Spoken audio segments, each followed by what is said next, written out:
इस साल 2025 की 5 ऐसी सटीक भविष्यवाणियां जो इस वर्ष में तुला राशि के लोगों के लिए बेहद लाभदायक होने वाली हैं।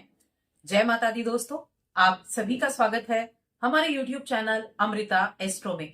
और आज की इस वीडियो में मैं बात करूंगी तुला राशि के जातकों के लिए इस नए वर्ष 2025 से जुड़ी हुई 5 ऐसे ग्रहों की पोजीशन के प्रभाव के बारे में जो इस वर्ष में आपके लिए लाभदायक रहने वाला है। कब कब आपके लिए लाभदायक रहेगा, इसके बारे में भी हम खुलकर बात करने वाले हैं। तो देखिए, नया वर्ष शुरू हो चुका है और इस नए वर्ष में जो आपने अपने मन में विचार लिए या जो आपने सोचा कि इस वर्ष में क्या चीजें मेरे लिए बेनिफिट देने वाली रहेंगी, या वो कौन से डेट्स, कौन से महीने, कौन सा ग्रह है जो सबसे ज्यादा पावरफुल रहेगा। तो यहां देखिए, जब भी कोई ग्रह राशि बदलता है, कोई भी ग्रह जब राशि बदले, चाहे वो कम अवधि के लिए किसी भाव में बैठता है या फिर लंबी अवधि के लिए, एक तो जब उसका गोचर होता है उससे पहले वो रिजल्ट देता है। यानी अगर किसी का गोचर अगले महीने होता है तो इस महीने से उसके रिजल्ट आपको देखने को मिल जाएंगे, क्योंकि वो राशि बदलने वाला है। तो अपने रिजल्ट पूरे करके तब वो एक घर से दूसरे घर में प्रवेश करता है। दूसरा, जब ग्रह एक घर से दूसरे घर में प्रवेश करता है तो उस घर में जाने के बाद तब वो रिजल्ट देना शुरू करता है। उसकी जो एनर्जी है, उसकी जो पावर है, वो आपको जाते हुए और आते हुए सबसे ज्यादा देखने को मिलती है। तो इस वर्ष में हम पहले भी चर्चा कर चुके हैं कि कई ग्रहों का राशि परिवर्तन है जो बड़े लेवल पर भी है। 4 बड़े ग्रहों का गोचर है, लेकिन साथ में बाकी ग्रहों का भी राशि परिवर्तन है। अब इनमें से कौन से आपके लिए सबसे ज्यादा लाभदायक हैं, तो उन 5 बातों के बारे में, उन 5 ग्रहों के गोचर के बारे में हम यहां बात करेंगे। आगे बढ़ने से पहले छोटा सा निवेदन, चैनल पर आप पहली बार आए हैं और अभी तक चैनल को सब्सक्राइब नहीं किया है तो चैनल को सब्सक्राइब जरूर कर लें। अगर आपको अपनी कुंडली दिखानी है तो वीडियो के नीचे डिस्क्रिप्शन में या फिर वीडियो पर ही आपको हमारा नंबर मिल जाएगा। तो तुला राशि, तुला लग्न, दोनों के लिए मैं यहां बात कर रही हूं। आप तुला लग्न के हैं तो भी इस वीडियो को देख सकते हैं, तुला राशि के हैं तब भी आप देख सकते हैं। तो देखिए, अगर आप देखें तो ये है तुला राशि या तुला लग्न की ये कुंडली है, जहां आपके राशि के स्वामी होते हैं शुक्र देव, और ये आपके लग्न के स्वामी हैं और आपके अष्टम भाव के स्वामी भी हैं। जब इस वर्ष की शुरुआत हुई, यानी कि जनवरी का महीना चल रहा है, तब शुक्रदेव की जो उपस्थिति है वो अपने मित्र के साथ कहा, आपके पंचम हाउस में है, जो कि त्रिकोण भाव होता है। लग्न का स्वामी त्रिकोण में बैठा है अपने मित्र के साथ, शनि के साथ। ये स्थिति बहुत अच्छी है इस जनवरी के महीने में, क्योंकि यहां जब आपका सप्तम और अष्टम का स्वामी पंचम में बैठेगा तो एक तो यहां से सीधी दृष्टि इनकम हाउस पर होगी। धन के कारक भी कहे गए हैं, धन देने वाले भी शुक्रदेव हैं, मां लक्ष्मी के उपासक हैं। तो क्या होगा, आप अपने कामों के द्वारा अपने जो इनकम है उसको बढ़ाते हुए दिखाई देंगे। आपका फ्रेंड सर्कल बहुत अच्छा होगा। साथ में शनि भी बैठे हैं, शनि की राशि में बैठे हैं, तो आपका जो कर्म है, जो आपका कर्म है उसके प्रति समर्पित रहेंगे। यहां आपका व्यवहार बेहद अच्छा रहेगा, समाज में आपकी प्रतिक्रिया बहुत अच्छी रहेगी, आपके फ्रेंड सर्कल बहुत अच्छा रहेगा। फ्रेंड से आपकी जो बातचीत है, या फ्रेंड आपके, जब आपको जरूरत होगी तब आपके फ्रेंड्स आपके काम भी आएंगे। बुद्धिमत्ता का परिचय आप देंगे। और क्योंकि शनि साथ है तो देखिए, करियर यहां सीधे तौर पर जुड़ जाता है, क्योंकि शनि कर्म फलदाता और करियर के कारक भी कहे गए हैं। तो आपको अपने काम में जितना नम्र स्वभाव आप रखेंगे, अपने व्यवहार पर ध्यान रखेंगे, उतना ज्यादा अच्छा रहेगा, क्योंकि लग्न लॉर्ड है। व्यवहार अच्छा है तो कार्य क्षेत्र भी अच्छा है, इनकम के अच्छे चांसेस भी बनेंगे। ये हो गया जनवरी का महीना। अब उसके बाद छठे घर में राहु के साथ शुक्र बैठेंगे। देखिए, छठा घर हम रोग रिपु ऋण का कहते हैं, लेकिन छठा घर सेवा का घर भी होता है, सेवा का भाव भी होता है, जॉब का भाव भी होता है। तो यहां भी स्थिति अच्छी हो जाएगी। यानी शुक्र की जो पोजीशन रहेगी इस वर्ष की शुरुआत से आपके लग्न के स्वामी की, वो बेहद शानदार रहने वाली है। दूसरे घर में आएंगे, तीसरे घर में आएंगे, चौथे घर में आएंगे। यहां शुक्र की पोजीशन देखिए, नेगेटिव इफेक्ट जो किसी प्लैनेट के किसी घर में बैठने से होते हैं, वहां पॉजिटिव इफेक्ट भी होते हैं। शुक्रदेव छठे में आएंगे तो आपके 12वें घर को देखेंगे, विदेश से लाभ करेंगे। आप घर से दूर, आप अगर कहीं जॉब करते हैं तो उनके लिए बहुत अच्छा रहेगा। अपनी जॉब पर आपकी जो प्रतिक्रियाएं हैं वो काफी अच्छी रहेंगी, अपनी जॉब के प्रति आप समर्पित रहेंगे। राहु वहां बैठे हैं तो आइडियाज बहुत अच्छे होंगे, नए नए आइडियाज आपके पास होंगे अपने काम को पूरा करने के लिए, किसी योजना पर अमल करने के लिए भी। और यहां मैं आपको बता दूं, अगर आप किसी मीडिया के फील्ड से हैं या आप रचनात्मक कलात्मक फील्ड से हैं, थिएटर, मीडिया, या फिर आप नृत्य, संगीत, इन चीजों के कार्य क्षेत्र से जुड़े हैं, डिजाइनिंग के कार्य क्षेत्र से जुड़े हैं, तो बहुत अच्छे रिजल्ट आपको यहाँ शुक्रदेव देने वाले हैं। गारमेंट्स का काम है तो भी आपको अच्छा रिजल्ट देखने को मिलेगा। साथ में एक चीज जरूर ध्यान रखनी है कि अपने सिक्स हाउस को बैलेंस करने के लिए कुछ ना कुछ दान पुण्य आप जरूर करते रहें, ताकि आपको उसके रिजल्ट अच्छे मिले। उसके बाद सप्तम भाव में, ये भी आपके व्यापार के लिए अच्छा रहेगा। अष्टम भाव में जाएंगे तो ससुराल पक्ष से संबंध आप अपने अच्छे बनाकर चलेंगे, और साथ में कुछ अचानक सी चीजों में बदलाव भी होगा शुक्र की कृपा से। बदलाव क्या होगा? अष्टम भाव गुप्त भाव है। अष्टम भाव अचानक से होने वाली घटनाओं का है, रिसर्च का है। अष्टम भाव की कोई लिमिट नहीं है कि ये आपको क्या क्या दे सकता है। स्वास्थ्य का बस थोड़ा सा ध्यान रखना है, वरना आपको अपनी पैतृक संपत्ति से जुड़े हुए काम भी अच्छे देने वाले होंगे, रिजल्ट अच्छे मिलेंगे पैतृक संपत्ति से। ससुराल से भी आपके संबंध अच्छे रहेंगे। तो यहाँ शुक्र का मैं गोचर कहूंगी आपके लिए बेहद अच्छा रहने वाला है। स्वास्थ्य का ध्यान यहाँ रखना है, और यहाँ सिर्फ 2 महीने ऐसे हैं, मैं कहूंगी स्वास्थ्य का आपको ध्यान रखना होगा। बाकी जब आपके चौथे घर में जाएंगे तब भी शुक्र आपके करियर के स्वामी होंगे, घर पर दृष्टि डालेंगे। तो यहां मैं आपको बता दूं, जून का महीना ऐसा महीना होगा जब आप अपने घर में कोई लग्जरी आइटम खरीद सकते हैं, मकान, वाहन, इस तरह की खरीदारी कर सकते हैं, कोई नया गैजेट खरीद सकते हैं, कोई काफी अपनी सामर्थ्य के अनुसार काफी एक्सपेंसिव चीजें आप खरीदते हुए दिखाई देंगे, अपनी इच्छाओं को पूरा करते हुए दिखाई देंगे। क्योंकि जब शुक्रदेव यहाँ बैठेंगे तो कहीं ना कहीं इच्छाओं को पूरा करेंगे, और साथ में यहाँ अपने प्रॉपर्टी में कोई इन्वेस्टमेंट करना है, अपना घर बनाना है, इस तरह की इच्छाएं जून के महीने तक आपकी जरूर पूरी होने वाली है। इस चीज को नोट करके रखें। उसके बाद जून के बाद मैं कहूंगी जो अगले 2 महीने होंगे तब आपको थोड़ी सी सावधानी रखनी होगी, फिर उसके बाद ठीक स्थितियां रहेंगी। लेकिन जून तक आप इन चीजों को जरूर करेंगे। आपके लिए घर, प्रॉपर्टी, मकान, इन चीजों की खरीदारी का योग, कुछ एक्सपेंसिव चीज का योग जरूर बनेगा। अब उसके बाद की स्थिति जो होगी जून के बाद की, तो मैं कहूंगी सितंबर का महीना, अगस्त और सितंबर के महीने में आपको थोड़ी सावधानी रखनी है। उसके बाद स्थितियां ठीक होने वाली है, क्योंकि जब शुक्र का गोचर आपके सेकंड हाउस में होगा तब धन में वृद्धि भी होगी। तो ओवरऑल अगर देखा जाए तो कुछ टाइम को अगर आप छोड़ दें, यानी कि 12 महीने से 3 महीने शुक्र का जो गोचर है वो आपके लिए शारीरिक रूप से परेशान कर सकता है, वरना शुक्रदेव आपके लिए बहुत अच्छे रिजल्ट देंगे। उपाय मैं आपको बताऊंगी जो आपको जरूर करने हैं। दूसरे ग्रह की हम बात कर लेते हैं। दूसरे ग्रह आ जाते हैं गुरु बृहस्पति। गुरु बृहस्पति क्योंकि हर एक कुंडली के लिए एक ऐसे प्लैनेट होते हैं जो कुंडली को बैलेंस करते हैं, कुछ नेगेटिव चीजों को दूर करके रखते हैं, जहां जहां दृष्टि होती है उस घर को पवित्र कर देते हैं। गुरु बृहस्पति अभी आपके अष्टम में बैठे हुए हैं, और आपके आपके किस भाव के स्वामी हैं? आपके तीसरे घर के स्वामी हैं, और आपके छठे घर के स्वामी हैं। ट्रेवल का हाउस है ये सेवा का हाउस है, कमीशन का है, ट्रेवल का है, कम्युनिकेशन का है, और ये सेवा का घर कहा गया है। अब यहां देखिए, जो गुरु बृहस्पति हैं अष्टम में बैठे हैं, और 14 मई को इनका गोचर भाग्य भाव में हो जाएगा, जिसके कारक भी गुरु बृहस्पति हैं। भाग्य में बैठकर तीसरे घर को देखेंगे। जो भी कमीशन से जुड़े हुए काम करते हैं उनके लिए बहुत अच्छा रिजल्ट उनको देखने को मिलने वाला है। किसी तरह का कमीशन हो, प्रॉपर्टी से जुड़ा हुआ, मकान, वाहन, इन चीजों से जुड़ा हुआ कमीशन है, या किसी भी तरह से कमीशन से जुड़ा हुआ आप काम करते हैं, ट्रेवल से जुड़ा हुआ आप काम करते हैं, कम्युनिकेशन से जुड़ा हुआ काउंसलिंग आप करते हैं, इस तरह के जो आपके काम है उनको बहुत अच्छे रिजल्ट देखने को मिलेंगे।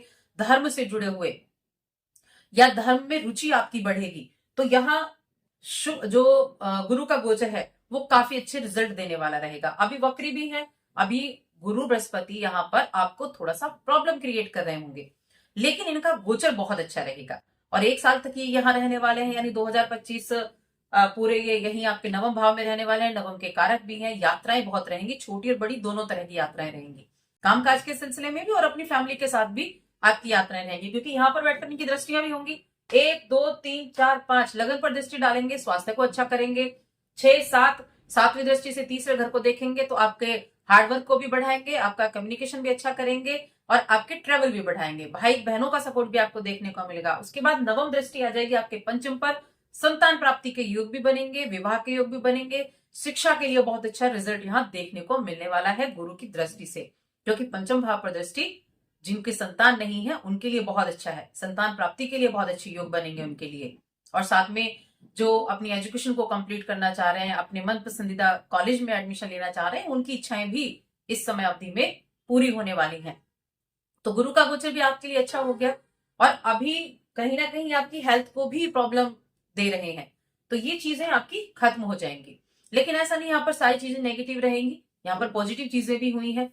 तो अब तीसरी हम बात करते हैं शनिदेव की।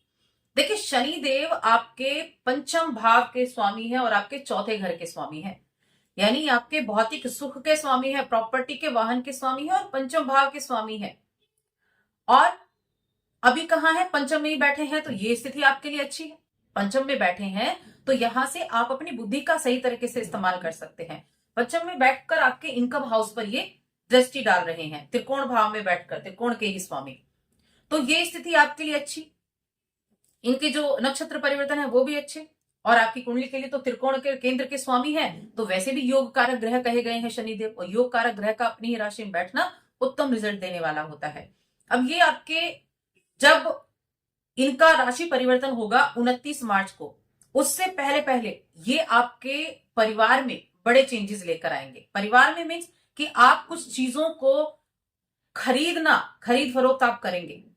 प्रॉपर्टी, जमीन, एक ही चीज है, जमीन, जायदाद, मकान, इन चीजों की अगर आप कोशिश आपकी जारी थी तो आप देखेंगे धीरे धीरे ऐसे सर्कमस्टांसेस बनते जाएंगे, क्योंकि शनि का गोचर है, और शनि का गोचर होने से पहले ही अपने रिजल्ट को पूरा कर देंगे, ताकि जब इनका गोचर होगा उसके बाद ही अगले घर में, यानी आपके 12वें घर में, छठे घर में आएंगे, 12वीं राशि में। तो आपको शनि जाते जाते कोई प्रॉपर्टी देकर जाएगा, किसी वाहन की खरीदारी कर जाएगा, आपकी जॉब को अच्छा करके जाएगा, जॉब में आपके लिए अच्छे रिजल्ट देकर जाएगा। इनकम हाउस को देख रहे हैं तो इनकम आपकी बढ़ेगी, सामाजिक दायरा आपका अच्छा रहेगा, लोगों के बीच में अच्छा घुलना मिलना रहेगा आपका। इसके बाद इनकी 10वीं दृष्टि 7, 8, 9 और 10, धन की बढ़ोतरी होगी।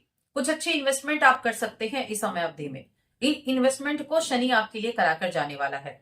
साथ में आपके जो बिजनेस कर रहे हैं, बिजनेस के लिए भी यहाँ शनि का गोचर आपको जाते जाते बिजनेस में एक स्टेबिलिटी देकर जाएगा। उसके बाद शनि आ जाएंगे 29 मार्च को आपके छठे घर में। देखिए, शनि का छठे घर में आना ऐसा नहीं कि नेगेटिव होता है। शनि का छठे घर में आना, शनि खुद सेवा को मानने वाले हैं, और सेवा का भाव ये रोग, रिपु, ऋण, कंपटीशन का भी है, और ये यहाँ सेवा का भाव भी है। तो अब ये जो अवधि होगी शनि के गोचर की, यहां से सीधी दृष्टि 12वें घर पर होगी। दान पुण्य जरूर करें, बैलेंस बनाकर रखें। दान करेंगे आप शनि से जुड़े हुए तो ये चीजें बैलेंस रहेंगी। और जब छठे घर में आएंगे तो अपनी जॉब को लेकर बहुत ज्यादा सोच विचार करने वाले होंगे। यहां अपनी जॉब, देखिए, चौथा, पांचवा और छठा, 3 भाव एक्टिव हो जाएंगे शनि के छठे भाव में गोचर करने से। और यहाँ छठे भाव में गोचर करने से अपने, मैं कहूंगी जो ऑनलाइन काम करते हैं, जो घर में बैठकर काम कर रहे हैं, उनके लिए बहुत अच्छा रहेगा। घर में बैठकर पैसा मिलेगा। ऑनलाइन काम आप ज्यादा करना चाहेंगे, घर के आसपास ही आप काम करना चाहेंगे, तो वो चीजें जॉब करने वाले लोगों के लिए काफी अच्छी रहने वाली हैं। साथ में स्टूडेंट्स के लिए भी अच्छी रहेंगी। अपने किसी करियर की शुरुआत करना चाहते हैं तो उसके लिए भी अच्छी रहेंगी। यहां से शनि की दृष्टि होगी अष्टम पर, और आपके जब छठे में जाएंगे तो आपके 12वें घर पर, और 7, 8, 9, 10 आपके तीसरे घर पर। ट्रेवल वगैरह भी आपके काफी रहेंगे, यात्राएं रहेंगी। भाई बहनों से थोड़ा सा आपको अच्छे से बनाकर चलना है। लेकिन मैं कहूंगी जॉब के लिए काफी अच्छा ये समय रहने वाला है। समय समय पर दान पुण्य जरूर करते रहें शनि के नाम से। जब आप शनि के नाम से दान पुण्य करते हैं तो अपने 6th हाउस और अपने 12th हाउस को आप बैलेंस करके रखते हैं, और ये चीजें आपके लिए बेनिफिट देने वाली रहती है। अब आ जाते हैं हम तीसरे ग्रह के बारे में, जो कि होते हैं केतु। तो देखिए, केतु जो है वो अभी आपके 12वें घर में बैठे हुए हैं। 12वें घर में बैठे हैं, और 12वें घर में जाना केतु का कहीं ना कहीं आपको धर्म से भी जोड़ता है, अध्यात्म से भी जोड़ता है, आपके खर्चों को भी बढ़ाता है। और ये इनका जो गोचर है 18 मई को होगा। ये आपके इनकम हाउस में आएंगे। जब 18 मई को ये इनकम हाउस में आएंगे तब इनकम हाउस से ये पंचम हाउस को देखेंगे। अब यहां स्थितियां क्या बनेंगी, तो देखिए, इनकम, इच्छाओं का घर, लाभ का घर, आप अपने फ्रेंड सर्कल को जितना अच्छा रखेंगे उतना ज्यादा प्रॉफिट आपको देखने को मिलेगा। क्योंकि केतु को हम कहते हैं केतु संत है, केतु साधु है। जितना निष्पक्ष रहोगे, जितना अपने आप को एकदम फ्रीडम के साथ रखोगे, उतना ज्यादा रिजल्ट केतु आपको देंगे उस घर में बैठकर। पंचम को देखेंगे, शेयर मार्केट हो गया। पंचम को देखेंगे जो डॉक्टरी का, मैं कहूंगी जो मेडिकल फील्ड से जुड़े हैं उनके लिए भी काफी अच्छा रहेगा। जो बच्चे मेडिकल फील्ड से जुड़े हुए पढ़ाई कर रहे हैं उनके लिए काफी अच्छा रहेगा। ये समय उनकी इच्छाओं को पूरा करने वाला रहेगा। शिक्षा अच्छी रहेगी, बुद्धि का अच्छे तरीके से इस्तेमाल करेंगे। क्योंकि केतु क्या है, केतु धड़ है, तो फिजिकल वर्क आप ज्यादा करते हुए दिखाई देंगे। क्योंकि जो सोचने का जो डिपार्टमेंट है वो राहु के पास चला गया और केतु धड़ का काम हो गया। तो अच्छे से इस्तेमाल करना है, बिना किसी मोह माया को त्याग कर, तब इच्छाएं भी पूरी होंगी। तभी आपकी इच्छाएं पूरी यहां केतु करने वाले हैं। केतु के पास भी 3 दृष्टियां होती हैं, लेकिन ये छाया ग्रह होते हैं। और छाया ग्रह होते हैं तो देखिए सप्तम दृष्टि तो यहां है और 8 9 नवम दृष्टि आपके सप्तम भाव पर है, जो कि आपके बिजनेस के लिए अच्छा है। साथ में पंचम दृष्टि होती है 1 2 3 4 5, जो आपके ट्रेवल भी कराएगा। ट्रेवल का कारक भी है केतु, तो आपके ट्रेवल भी यहाँ रहेंगे और यहाँ छोटी छोटी यात्राएं और अपनी इच्छाओं को पूरा करने के लिए यात्राएं ज्यादा रहेंगी। किसी को कहीं घूमने जाना है, किसी को पहाड़ों पे जाना है, किसी को कहीं दर्शन करने के लिए जाना है, तो उनसे जुड़ी हुई यात्राएं आपकी रहेंगी। साधु संत का सम्मान आप करते रहेंगे तो भी आपके पास इनकम बहुत अच्छी रहने वाली है केतु की कृपा से। लेकिन कब, जब इनका राशि परिवर्तन होगा तब तक क्या है, तब तक आपके खर्चे बढ़ सकते हैं। आप बहुत ज्यादा सोच विचार कर सकते हैं, बेकार के ट्रैवल से जुड़ सकते हैं, आपके स्वास्थ्य संबंधी प्रॉब्लम आपको हो सकती है। तो उन चीजों का थोड़ा सा यहां पर ध्यान रखना है। अब हम बात कर लेते हैं चौथे प्लैनेट के बारे में, राहु की बात करेंगे। राहु आपके कुंडली में छठे भाव में गोचर करने वाले हैं 18 पंचम भाव में गोचर करने वाले हैं 18 मई को, क्योंकि अभी छठे में है वो आपके। तो 18 मई को आ जाएंगे अपनी ही मूल त्रिकोण राशि आपके पंचम भाव में। यहां से आपके लाभ स्थान को देखेंगे। देखिए बहुत अच्छी चीज होती है कि राहु और केतु एक दूसरे के अपोजिट बैठते हैं हमेशा। राहु को अगर कोई रोक सकता है तो वो केतु है। राहु अगर कुछ नेगेटिव इफेक्ट दे तो उसके सामने केतु बैठा है, वो उसको रोक सकता है। अब ये पंचम में जाएंगे, पंचम से पंचम दृष्टि 1 2 3 4 5 भाग्य का सपोर्ट मिलेगा। सोच विचार, बुद्धि का भाव है पंचम भाव। और राहु क्या है, राहु सिर है। बुद्धि का इस्तेमाल बहुत अच्छे तरीके से करेंगे, सोचेंगे विचारेंगे, आइडियाज होंगे, इनोवेटिव आइडियाज होंगे, काम को करने के नए नए तरीके आप लेकर आएंगे। और पढ़ाई करने के लिए भी मैं कहूंगी आपके पास जो सोच, जो थॉट प्रोसेस है ना, वो ज्यादा रहेगा। स्टूडेंट के लिए मैं कहूंगी थोड़ा ध्यान भटक सकता है, तो उनको थोड़ा अपने माइंड पर फोकस करना है, अपनी एकाग्रता को बढ़ाना है, अपना थोड़ा सा आपको मेडिटेशन वगैरह करना है। लेकिन जो बिजनेसमैन है उनके लिए अच्छा है, जो ट्रेवल का बिजनेस करते हैं उनके लिए अच्छा है, जो आईटी फील्ड से हैं उनके लिए बहुत अच्छा है। भाग्य का सपोर्ट तो देखने को मिलेगा ही मिलेगा, ट्रेवल भी आपके काफी होने वाले हैं। शेयर मार्केट के लिए भी मैं कहूंगी यहाँ चीजें अच्छी रहेंगी। लेकिन क्योंकि राहु आपको बहुत सारी सोच भी देता है, आपके थॉट प्रोसेस को बढ़ाता है, यानी उसको लिमिट ही नहीं है, अनलिमिटेड चीज देता है। तो थोड़ा सा यहां ध्यान देना है कौन सी चीजें आपके लिए ज्यादा अच्छी हैं, वरना आपको लगेगा ये भी अच्छा है, ये भी अच्छा है और ये भी अच्छा है। तो बस थोड़ा सा ध्यान देकर आप इस वर्ष में राहु के अच्छे रिजल्ट भी प्राप्त कर सकते हैं। आपकी पंचम दृष्टि, सप्तम दृष्टि और नवम दृष्टि लग्न को भी देखेगा। अब लग्न को देखेगा तो क्या होगा, यहां व्यवहार में थोड़ा परिवर्तन आपको देखने को मिल सकता है। वही आप सोचेंगे विचारेंगे ज्यादा, आप अपने आप को सर्वोपरि मानेंगे, जो आप कर रहे हैं, जो आप कह रहे हैं वो सबसे ज्यादा अच्छा है, वही सत्य है और वही चीजें होनी चाहिए। तो इस चीज को थोड़ा सा कम कर देना है बस आपको। अपनी बात को सर्वोपरि तो माने लेकिन थोपे नहीं, क्योंकि त्रिकोण में जाकर राहु बैठे हैं, अपनी ही राशि मूल त्रिकोण राशि में पावरफुल स्थिति है। इसका सही से इस्तेमाल किया तो आपको बहुत कुछ प्रदान कर सकते हैं। लाभ भाव को देख रहे हैं तो लाभ के लिए बहुत अच्छे योग है। इनकम हाउस के लिए आपका लाभ बढ़ेगा, मित्रों से भी लाभ मिलेगा आपको, समाज में आपका रुतबा इस समय बढ़ सकता है आपकी वाणी के जरिए, आपकी बुद्धि के जरिए। आपका भाई बहन बड़े भाई हैं, उनके साथ आपका जो व्यवहार है वो आप अच्छा रखेंगे, उनके साथ आपकी बॉन्डिंग अच्छी होगी, उनका सपोर्ट आपको मिल सकता है। व्यवहार अच्छा रखेंगे तब आपके लिए तो सही से इस्तेमाल राहु का इस वर्ष में करें। अपनी सोच का दायरा तो बढ़ेगा, लेकिन सही मार्ग पर आपको चलना है, तो राहु आपके लिए बहुत कुछ करके जाने वाला है। तो अब हम उपाय के बारे में बात कर लेते हैं कि क्या उपाय आपको इस वर्ष में करने चाहिए। सबसे पहले मैं कहूंगी अपनी राशि के स्वामी को बलवान रखें। किस तरह रख सकते हैं? मां लक्ष्मी की आराधना करें। मां लक्ष्मी के ओम महालक्ष्मी नमः इस मंत्र का जाप प्रतिदिन आप कर सकते हैं। इत्र लगाना शुरू करें, प्रतिदिन इत्र लगाएं। परफ्यूम को बाय बाय कर दें और इत्र का प्रयोग करें, प्रतिदिन करें। एक अच्छी सुगंध का इत्र लाकर प्रतिदिन लगाएं। प्रतिदिन लगाने से शुक्रदेव मजबूत होते हैं।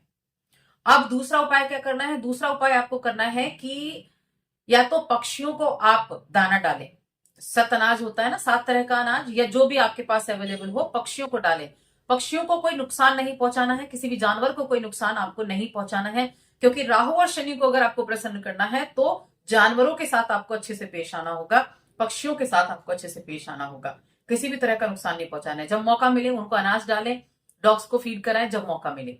इस कार्य को आप पूरे वर्ष भर जारी रखेंगे और मां लक्ष्मी को प्रसन्न करेंगे, मां लक्ष्मी के मंत्र का जप करेंगे, तो बहुत अच्छे रिजल्ट आपको इस वर्ष में देखने को मिलने वाले हैं। तो बस आज की इस वीडियो में इतना ही। वीडियो कैसी लगी कमेंट करके जरूर बताएं। जय माता दी।